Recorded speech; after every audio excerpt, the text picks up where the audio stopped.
When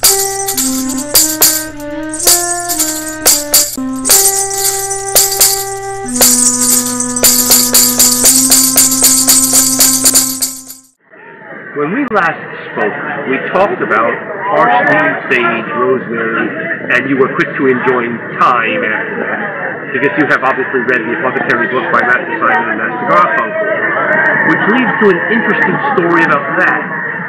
You know from whence the song did come that mentions those four herbs, and that's your famous Scarborough Fair. Are you going to Scarborough Fair?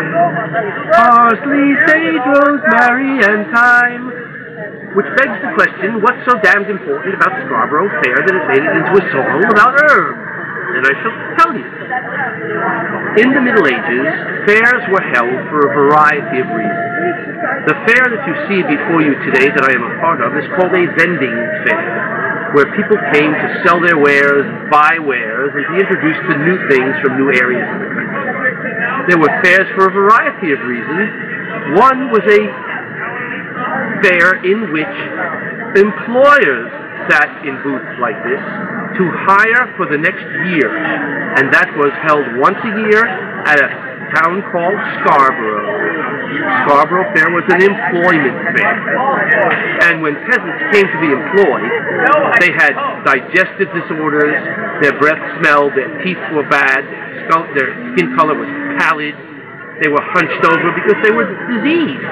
And the first place they would go would be the apothecary shop, and they got the four primary medicines to make them look better, healthier, faster, which were parsley, the diuretic, sage, the antispasmodic, rosemary, the vasodilator, and thyme, the anticarminative.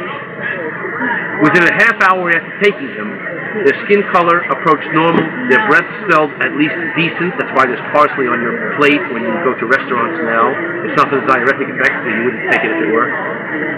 Their demeanor was much better. They stood upright, so their stomach no longer bothered them, and they were much more hireable in that form, which is where that came from. Which leads to another concept of another type of fair, which was called a judicial fair. There were no court systems at this time in the Middle Ages, so judges came and sat in booths like this, and people brought their aggrieved party with them, and the judgment was almost invariably a monetary change for the aggrieved person. Unfortunately, there were so few judges that these courts were very few and far between. People had to go long distances to get into a judicial fair. In fact, their feet were always so dusty that they were pointed out by the locals as pieds poudres, which means dusty feet.